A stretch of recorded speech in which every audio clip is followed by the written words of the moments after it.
नमस्कार दोस्तों, मैं दिव्यांश आप सभी का स्वागत करता हूं आपके अपने चैनल द एग्जाम्स अड्डा में। उम्मीद करता हूं कि आप सभी लोग सकुशल होंगे। उत्तर प्रदेश में आप गन्ना पर्यवेक्षक बनना चाहते हैं, लेखपाल बनना चाहते हैं, ग्राम विकास अधिकारी बनना चाहते हैं, ग्राम पंचायत अधिकारी बनना चाहते हैं, या आप ग्रुप सी की कोई भी जॉब करना चाहते हैं, तो आपके लिए सबसे महत्वपूर्ण होता है पेट का एग्जाम क्वालिफाई करना है। पेट अर्थात प्राइमरी एलिजिबिलिटी टेस्ट।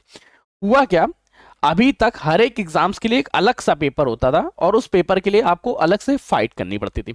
लेखपाल के लिए आप अलग से फॉर्म भरते, अगर आपको ग्राम विकास अधिकारी बनना है तो अलग से फॉर्म भरते, अगर आपको ग्राम पंचायत अधिकारी बनना है तो अलग से फॉर्म भरते, कनिक सहायक के लिए अलग से फॉर्म भरते, गन्ना पर्यवेक्षक के लिए आप अलग से फॉर्म भरते।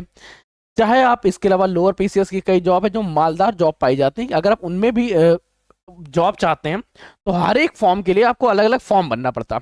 इस चीज को देखते हुए उत्तर प्रदेश गवर्नमेंट द्वारा एक नई चीज लाई गई जो यूपी ट्रिपल एससी के अंतर्गत आता है, उत्तर प्रदेश अधीनस्थ सेवा चयन आयोग द्वारा पीईटी प्राइमरी एलिजिबिलिटी टेस्ट। इसको सबसे पहले देखने को मिलता है 21 में, फिर 22 में, फिर 23 में, 24 का पोस्टपोन्ड हो चुका है, हुआ नहीं, अब 25 का होगा। अब इसके माध्यम से क्या होता है, जो भी लोग कक्षा 10 पास हैं और वो गवर्नमेंट एग्जाम्स की तैयारी कर रहे हैं, आपको उत्तर प्रदेश में जॉब चाहिए, आप चाहे यूपी को चाहे यूपी के कहीं भी बाहर क्यों, तो सबसे पहले आपको पेट को क्वालिफाई करना पड़ेगा। पेट को क्वालिफाई करने के बाद इन सभी की एक मेंस कट ऑफ निकलेगी।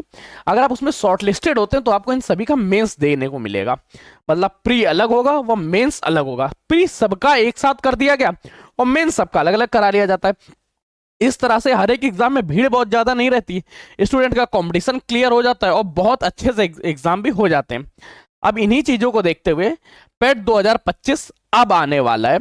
मतलब अब अगर जो भी स्टूडेंट्स उत्तर प्रदेश में किसी एग्जाम्स की तैयारी कर रहे हैं तो उनके लिए अत्यंत महत्वपूर्ण हो जाएगा पेट का एग्जाम्स। इस पेट के एग्जाम्स के बारे में आज हम लोग चर्चा करेंगे। हमारी चर्चा के मुख्य 3 की फैक्टर रहेंगे। सबसे पहला फैक्टर क्या रहेगा, इसके सिलेबस के बारे में। इसका इंट्रो तो देख ही चुके थे। सिलेबस के बाद हम लोग चर्चा करेंगे इसके लिए जो अच्छी बुक है उस बुक के बारे में चर्चा करेंगे। और थर्ड पॉइंट पे हम लोग चर्चा करेंगे इसकी क्लासेस के बारे में, और ये क्लासेस फ्री में कराई जाएंगी। फ्री क्लासेस में क्या मिलेगा, सबसे पहले तो आपकी ऑनलाइन क्लास होगी और ये क्लास सभी को मिलेगी, सभी को अटेंड करना होगा। सेकंड, पीडीएफ नोट्स होंगे। पीडीएफ नोट्स भी 2 तरह से होंगे, प्रैक्टिस सेट्स के लिए भी और इसके लिए भी। थर्ड, मल्टीपल चॉइस क्वेश्चंस मिलेंगे। मल्टीपल चॉइस क्वेश्चन से जब हम लोग और आगे बढ़ेंगे तो प्रैक्टिस सेट्स मिलेगा। ये प्रैक्टिस सेट्स तब आपको प्रोवाइड करा जाएगी जबकि एग्जाम डेट पास आ जाएगी, तब तक आपको इतनी प्रैक्टिस करनी होगी। अब चर्चा करते हैं सबसे पहले उस बुक के बारे में, फिर चर्चा करेंगे सिलेबस के बारे में, उसके बाद ये फ्री बैच से आप किस तरह से जुड़ेंगे। फ्री बैच की फीस वर्तमान समय में 0 रुपीज है और इस 0 रुपए में आप इसके द्वारा किस तरह से जुड़ेंगे, कैसे जुड़ेंगे, इन सभी विषयों के बारे में चर्चा करेंगे। क्योंकि ये बैच आप लोगों के लिए पेट एग्जाम को क्वालिफाई करने नहीं, पेट एग्जाम में अच्छे मार्क्स लाने के लिए सहयोगी है। 98 99 परसेंटाइल अगर आप लाएंगे तो आप इसके द्वारा पेट 2025 से जितने भी फॉर्म आएंगे उन सभी को फिल कर पाएंगे। वरना ये रहेगा कि आप मेंस की कट ऑफ से बाहर हो गए, आपको मेंस देने को नहीं मिला, फिर पेट का कोई फायदा ही नहीं। तो अच्छे मार्क्स लाने के लिए सबसे पहले बुक देखते हैं, क्योंकि ये बुक आपके सिलेक्शन के लिए अत्यंत महत्वपूर्ण और जरूरी है। ये देखिए है क्या, सफल एकेडमी द्वारा, सफल द्वारा जारी की गई उत्तर प्रदेश अधीनस्थ सेवा चयन आयोग के लिए पेट 2025 के लिए। इसमें सिलेबस देखिए, सबसे पहले क्या मिलेगा आपको, ऑब्जेक्टिव क्वेश्चंस मिलेंगे जो कि 2200 ऑब्जेक्टिव क्वेश्चन, 10 सॉल्व पेपर मिलेंगे। बुक का सबसे पहले पूरा स्ट्रक्चर देख लीजिए। बुक कैसे, अगर आपको ये बुक मंगाने की इच्छा है, आपको ये बुक प्राप्त करने की इच्छा है, तो क्या करिए, सबसे पहले तो सिलेबस देखिए ध्यान से। इस सिलेबस को सब लोग अपनी कॉपी में नोट कर लीजिएगा। अभी मैं इस सिलेबस पे डिटेल में भी अध्ययन करूंगा, आपको डिटेल में सिलेबस को समझाऊंगा कि किस टॉपिक से कैसा कैसे क्वेश्चन आते हैं, किस तरह से। इन्होंने सिर्फ टॉपिक्स को टॉपिक वाइज नहीं बल्कि उसको डिटेलिंग करके रखा है। सबसे जरूरी चीज है डिटेलिंग होना। इसका इस तरह के आपको प्रैक्टिस सेट्स मिलेंगे। प्रैक्टिस सेट्स इसलिए इंपॉर्टेंट होते हैं क्योंकि जब भी अभी मैंने आपको कहा था कि मल्टीपल चॉइस क्वेश्चंस, यही आप जब पेपर देने जाएंगे तो पेपर देते समय केवल मल्टीपल चॉइस क्वेश्चन 4 में से एक सही ऑप्शन ही छांटना होगा। और सिर्फ इसमें सही आंसर्स ही नहीं छांटना है बल्कि सही आंसर्स का आपको सही एक्सप्लेनेशन भी मिल जाएगा। बाकी इनकी ये पुस्तकें, अगर आपको ये लेने में किसी की कोई इच्छा हो तो वो ले सकते हैं। अब इस बुक को तो लेना ही लेना है, ठीक है। अगर आपकी इच्छा करे तो इनका एक और कॉम्बो पैक है, आप इसको भी देख सकते हैं। इस कॉम्बो पैक के बारे में ध्यान रखिएगा। पेट के बारे में, पेट की संपूर्ण गाइड एवं प्रैक्टिस सेट्स भी मुहैया कराया जाएगा।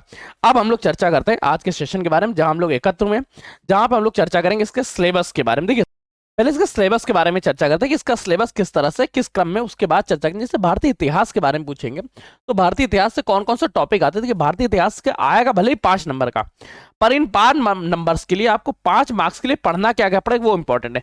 सिंधु घाटी सभ्यता देखनी पड़ेगी, वैदिक संस्कृति देखनी पड़ेगी, बौद्ध धर्म देखना पड़ेगा, जैन धर्म देखना पड़ेगा, मौर्य वंश के बारे में पढ़ना पड़ेगा, गुप्त वंश के बारे में पढ़ना पड़ेगा, हर्षवर्धन के बारे में, राजपूत काल के बारे में, इन्होंने थोड़ा डिटेल कर दिया। मौर्य वंश में सम्राट अशोक के बारे में आपको पढ़ना पड़ेगा। गुप्त वंश के ऊपर चर्चा करेंगे, समुद्रगुप्त और चंद्रगुप्त द्वितीय के बारे में पढ़ना पड़ेगा, सल्तनत काल के बारे में देखना पड़ेगा, मुगल साम्राज्य देखना पड़ेगा, मराठा के बारे में, ब्रिटिश राज्य का अभ्युदय व स्वतंत्रता संग्राम के बारे में, ब्रिटिश काल का भारतीय सामाजिक आर्थिक प्रभाव क्या पड़े, इसके बाद भारतीय राष्ट्रीय आंदोलन के बारे में चर्चा करेंगे, तो उससे भी आपके 5 मार्क्स आएंगे। देखिए इतना डिटेलिंग टॉपिक दिया गया, फिर भी अगर आप हम लोग कोतवाली करते हैं तो बड़ा दिक्कत भरा हो जाएगा। अगर आपका अभी कक्षा 12 पास हुआ है, आप इस बार 12th का एग्जाम दे रहे हैं और इसके बाद आप गवर्नमेंट एग्जाम्स की तैयारी करना चाहते हैं, वैसे इसकी एलिजिबिलिटी जो है वो 18 से 40 साल तक कक्षा 10 पास है, परंतु ज्यादातर बच्चे कक्षा 12 वाले ही आ रहे होते हैं। देखिए 5 मार्क्स का रहेगा स्वाधीनता आंदोलन के बारे में, स्वदेशी सविनय अवज्ञा आंदोलन, महात्मा गांधी से संबंध, महात्मा गांधी तथा अन्य नेताओं की भूमिका, क्रांतिकारी आंदोलन, उग्र राष्ट्रवाद का उदय के बारे में, विधायी संशोधन के बारे में, भारत छोड़ो आंदोलन, आजाद हिंद फौज से संबंधित।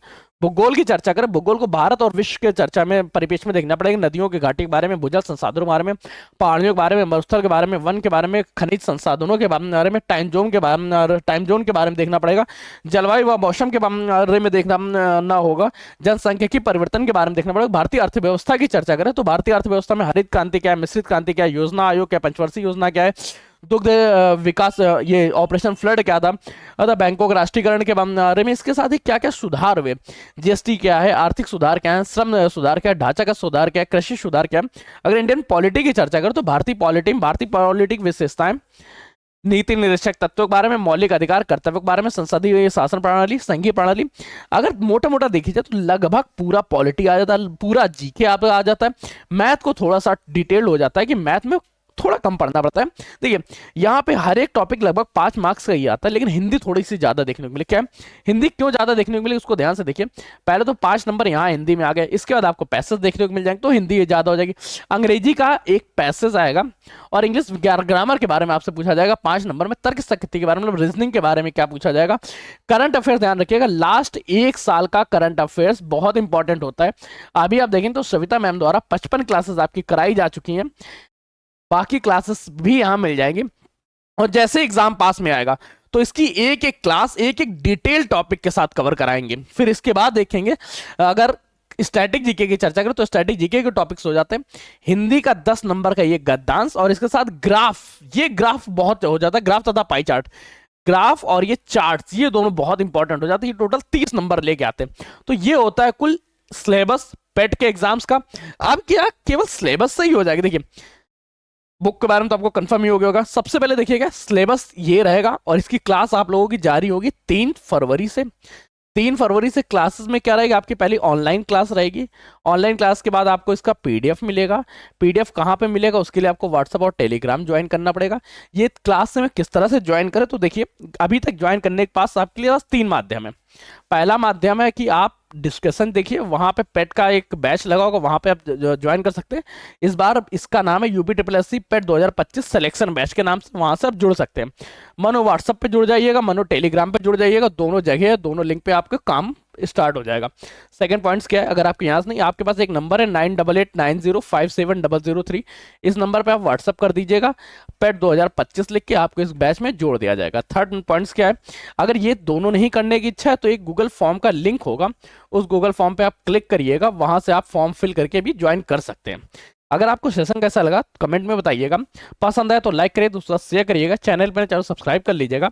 अगर पसंद नहीं आता तो डिसलाइक भी कर सकते हो और अपने मन के विचारों को व्यक्त भी कर सकते हैं। आज के सेशन को यही रखते हैं, मिलते हैं नए सेशन में नई जानकारी के साथ। तब तक के लिए कीप स्टडी कीप स्माइलिंग, पढ़ते रहिए मुस्कुराते रहिए। पढ़ाई मुस्कुराहट एक साथ अच्छी लगती है, अकेले में दोनों ही अधूरे। ना अकेले में मुस्कुराहट अच्छी लगती है, ना ही अकेले में पढ़ाई अच्छी लगती है। धन्यवाद दोस्तों।